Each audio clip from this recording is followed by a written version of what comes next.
दोस्तों, एक बार की बात है कि एक ब्राह्मण बाजार से होकर कहीं जा रहे थे। वह बोला, हे नारायण, मैं तुझसे प्रार्थना करता हूँ कि तू मुझे 100 रुपए दे दे। मैं उनमें से 10 रुपए तेरे नाम के गरीबों को दे दूंगा, क्योंकि उसके पास तो अपने अगले खाने के लिए भी पैसे नहीं थे। नारायण को उस पर दया आ गई और उन्होंने उसकी प्रार्थना सुन ली। ब्राह्मण को तुरंत ही पैसे मिल गए, जिसमें से 10 रुपए उसने अपने दूसरे हाथ में रुमाल में बांधकर निकाल कर रख लिए, ताकि जैसे ही उसको कोई गरीब आदमी मिले तो वह उनको उन्हें दे सके। तभी उसके सामने एक अंधा आदमी भीख मांगता हुआ आया। तो जैसा कि उसने अपनी प्रार्थना में कहा था, उसने उसको 10 रुपए दान में दे दिए। उस अंधे को विश्वास ही नहीं हुआ।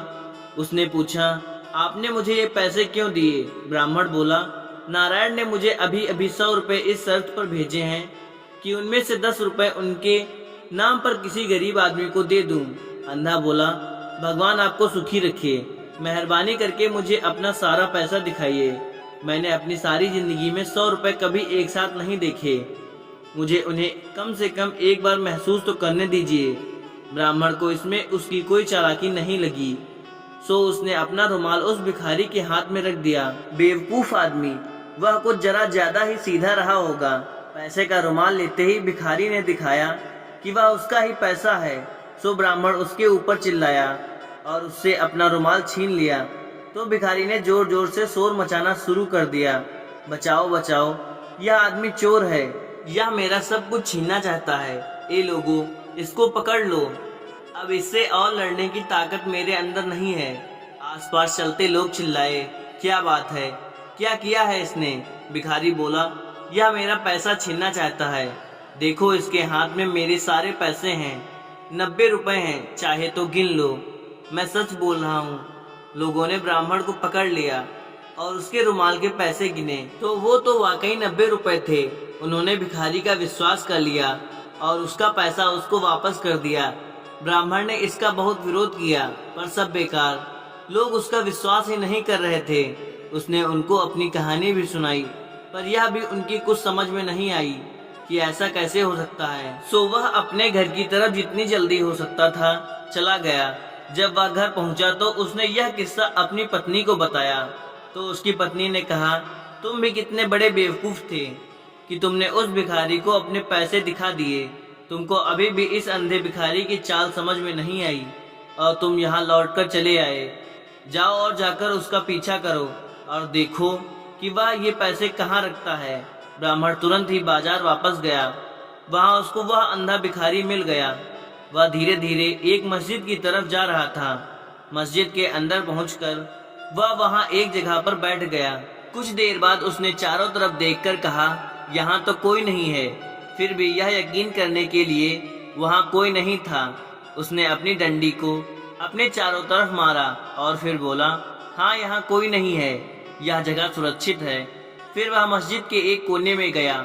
वहाँ पहुंचकर उसने फर्श से थोड़ी सी मिट्टी हटाई और ब्राह्मण से लिए हुए 100 रुपए नीचे रखे एक मिट्टी के बर्तन में रख दिए, जो उसने वहाँ छिपा रखा था। फिर वह बोला, अल्लाह का लाख लाख शुक्र है, सुबह मेरे पास केवल 1000 रुपए ही थे, पर अब मेरे पास 1100 रुपए हैं। अल्लाह का बहुत बहुत शुक्रिया। जब ब्राह्मण ने भिखारी के ये शब्द सुने तो वह बहुत खुश हुआ। यह करके भिखारी मस्जिद के बाहर निकल आया। जैसे ही वह मस्जिद के बाहर निकला तो ब्राह्मण मस्जिद के अंदर गया। वहां से वह मिट्टी का बर्तन निकाला और उसे अपने घर ले गया। जब वह घर पहुंचा तो उसकी पत्नी ने उसकी बहुत तारीफ की और उसको फिर से उस अंधे भिखारी के पीछे जाने के लिए कहा कि जाओ और देख कर आओ कि वह अब आगे क्या करता है। ब्राह्मण फिर चला गया। अगले दिन सारा दिन वह भिखारी के पीछे पीछे घूमता रहा। उस दिन भी शाम को उसने अपने आप को एक मस्जिद में पाया। वह भिखारी उस दिन की तरह से आज भी कुछ पैसे जो उसने उस दिन कमाए थे वहां जमा करने गया था। जब उस अंधे आदमी को उसके पैसे वाला मिट्टी का बर्तन धरती में गड़ा नहीं मिला तो वह बहुत दुखी हुआ। वह बेचारा अपना चेहरा और छाती पीट पीट कर रोने लगा। इस सब से उसने इतना शोर मचाया कि उस मस्जिद का मुल्ला उसको देखने पहुंचा कि यह कौन क्यों रो रहा है। इत्तेफाक से यह मुल्ला भी अंधा था और बहुत चालाक था। मुल्ला ने भिखारी से पूछा, यहाँ तुम यह क्या कर रहे हो? सबको परेशान कर रहे हो और मस्जिद की ज़मीन भी खराब कर रहे हो। चले जाओ यहाँ से, तुम हमारे और हमारी मस्जिद के ऊपर पाप चढ़ाने वाले हो। यहाँ से तुम तुरंत चले जाओ, वरना मैं अभी लोगों को बुला लूँगा और तुमको अपने इस व्यवहार पर पछताना पड़ेगा। भिखारी बोला, जनाब, मेरे पास जो कुछ भी था मेरा वह सब कुछ डाकू लूट कर ले गए। यहाँ कोई चोर आया है और वह मेरा सारा पैसा निकाल कर ले गया। मैं क्या करूँ, मैं क्या करूँ? मुल्ला बोला, तुम तो बहुत ही बड़े बेवकूफ़ हो। यह रोना धोना बंद करो और इस घटना से पहले अच्छे भविष्य के बारे में सीखो। किसी ने कभी क्या यह भी सुना है कि कोई अपने 1100 रुपए एक मिट्टी के बर्तन में रखकर इस मस्जिद जैसी आम जगह पर रख दे, जहाँ सारे दिन लोग आते जाते रहते हों? अगर तुमने ऐसा ही किया होता जैसा कि मैंने किया तो तुम्हारे साथ यह ना हुआ होता। गरीब भिखारी ने पूछा, तुम कैसे करते हो? मुल्ला बोला, मेरे पास एक बहुत बड़ी खोखली डंडी है। मैं अपना सारा पैसा उसी डंडी में रखता हूँ और वह डंडी मैं हमेशा अपने पास रखता हूँ। देखो, यह यहाँ है। कहकर उसने अपनी डंडी उसके पैर पर मारी। फिर बोला, जाओ, तुम एक और डंडी ले लो और फिर अपने पैसों के बारे में निश्चिंत हो जाओ। यह सुनकर ब्राह्मण ने अंधे मुल्ला की तरफ इस तरह से ध्यान से देखा जैसे वह उसका पैसा भी ले लेगा। तो उसने एक बड़ी डंडी ली, उसको खोखला किया और उसको मुल्ला की डंडी जैसा बना दिया। जैसे ही उसने यह कर लिया और फिर जैसे ही उसको मौका मिला, उसने मुल्ला की डंडी से अपनी डंडी बदल ली। मुल्ला जब भी प्रार्थना करता था तो अपनी डंडी जमीन में रख देता था, और क्योंकि वह अपनी प्रार्थना दिन में कई बार करता था, इसलिए ब्राह्मण को यह मौका ढूंढने में बहुत देर इंतजार नहीं करना पड़ा। ब्राह्मण की पत्नी ने जब यह सुना और बहुत सारे पैसे देखा तो वह बहुत खुश हुई। उसने अपने पति से कहा, अब तुम फिर जाओ और देखो कि यह मुल्ला अब क्या करता है। हो सकता है तुम्हें उसका कुछ और खजाना हाथ लग जाए। ब्राह्मण ने उसका कहना माना और वह फिर से उसी मुल्ला की तरफ चल दिया। वहां जाकर वह क्या देखता है कि उसके पास एक और मुल्ला बैठा हुआ है। इत्तेफाक से यह दूसरा मुल्ला भी अंधा था। पहला वाला मुल्ला अपने पैसे खो जाने पर दूसरे मुल्ला के सामने रो रहा था, तो दूसरे अंधे मुल्ला ने उससे कहा, तुम्हारी बेवकूफ़ी के लिए अल्लाह का तुम पर क्रूफ पड़े। अब तुम मेरी बात सुनो कि मैं अपने पैसे का क्या करता हूँ। मैं अपना सारा पैसा अपने कपड़ों में सिलकर रखता हूँ। वहाँ से मेरा पैसा कौन ले सकता है? मेरी सलाह मानो तो तुम भी ऐसा ही कर लो। जब ब्राह्मण ने दूसरे मुल्ला के ये शब्द सुने तो वह तुरंत ही वहाँ से भाग गया और मधुमक्खियों से भरा एक छत्ता खरीद लाया और उसको उसने एक मिट्टी के बर्तन की तली में लगा दिया। छत्ते के ऊपर उसने काफी सारा शहद रख दिया। इतना करके वह हंसा और बोला, हा हा हा, उसको डराने के लिए इतना काफी है। फिर उसने एक मुसलमान का वेश बनाया और दूसरे मुल्ला को वह मिट्टी का शहद भरा बर्तन देने के लिए उसके घर की तरफ चल दिया। उसके घर जाकर उसने उसको वह बर्तन भेंट में दे दिया। मुल्ला शहद से भरा बर्तन पाकर बहुत खुश हुआ। उसने उसको आशीर्वाद दिया। बर्तन देकर ब्राह्मण चला आया, पर वह अपने घर नहीं गया। वह उसके घर से थोड़ी दूर जाकर इंतजार करने लगा कि कब वह अपना शहद खत्म करता है। जैसे ही वह ब्राह्मण उसके घर से गया, मुल्ला ने शहद निकालने के लिए बर्तन में हाथ डाला कि वह उसको बड़े बर्तन में से निकालकर छोटे छोटे बर्तनों में रख दे, क्योंकि वह यह नहीं चाहता था कि कोई दूसरा उसकी इतनी सारी चीज को उसके पास एक ही बार में देख ले।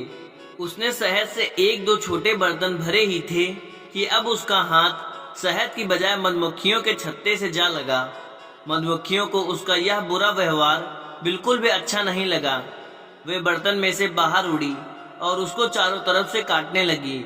वह अपना शरीर पीटता पीटता घर के बाहर की तरफ भागा, पर मधुमक्खियां भी अपने इरादे की पक्की थीं। वे भी उसको छोड़ नहीं रही थीं। ऐसे समय में कोई उसकी सहायता भी नहीं कर पा रहा था। सो उस अंधे मुल्ला को अपने कपड़े उतारकर एक तरफ को फेंकने ही पड़े और घर के अंदर जाना पड़ा। मधुमक्खियां भी उसके पीछे पीछे भागी। वह बेचारा तो उनके काटने से मर ही जाता अगर उसकी पत्नी एक सहतूत की मोटी सी साख लिए वहां नहीं आ गई होती और उसने उससे उनको नहीं मार भगाया होता। इसी बीच ब्राह्मण ने मुल्ला के कपड़े उठाए और अपने घर भाग गया। उसकी पत्नी उसको देखकर बहुत खुश हुई।